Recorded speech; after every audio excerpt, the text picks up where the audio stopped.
एक आदमी समुद्र किनारे टहल रहा था। अचानक उसके पैर के तलवे में एक झटका लगा और इसी छोटे से झटके ने उसे मौत के मुंह में धकेल दिया।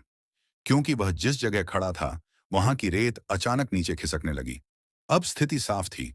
हालांकि वह किसी तरह फिसलने से रुक गया था, लेकिन अब वह हिलने की हिम्मत भी नहीं कर पा रहा था, क्योंकि उसके ठीक पीछे था 100 मीटर ऊंचा खड़ा पहाड़, खाई। अगर वह थोड़ा भी फिसल जाता तो उसका शरीर चकनाचूर हो जाता।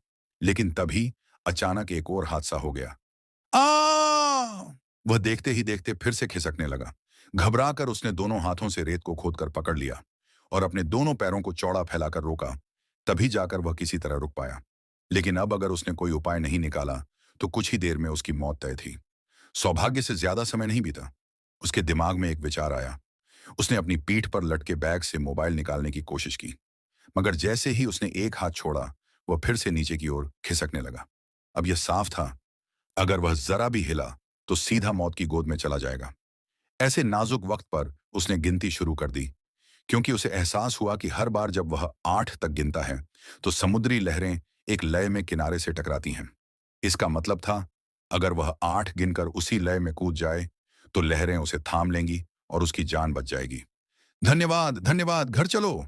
अंत में उसने हिम्मत की और समुद्र में कूद गया। हालांकि वह लहरों में गिरकर बच गया, लेकिन जबरदस्त टक्कर से उसकी कमर जोर से चोटिल हो गई। फिर भी उसने दर्द की परवाह किए बिना अपनी पूरी ताकत से ऊपर तैरना शुरू किया। थोड़ी देर बाद जब उसका सिर पानी के ऊपर निकला तो उसे लगा वह बच गया है। वह जल्दी से पास की एक चट्टान पर चढ़ गया और जैसे ही थोड़ा आराम करके उठने लगा, वह बेहोश होकर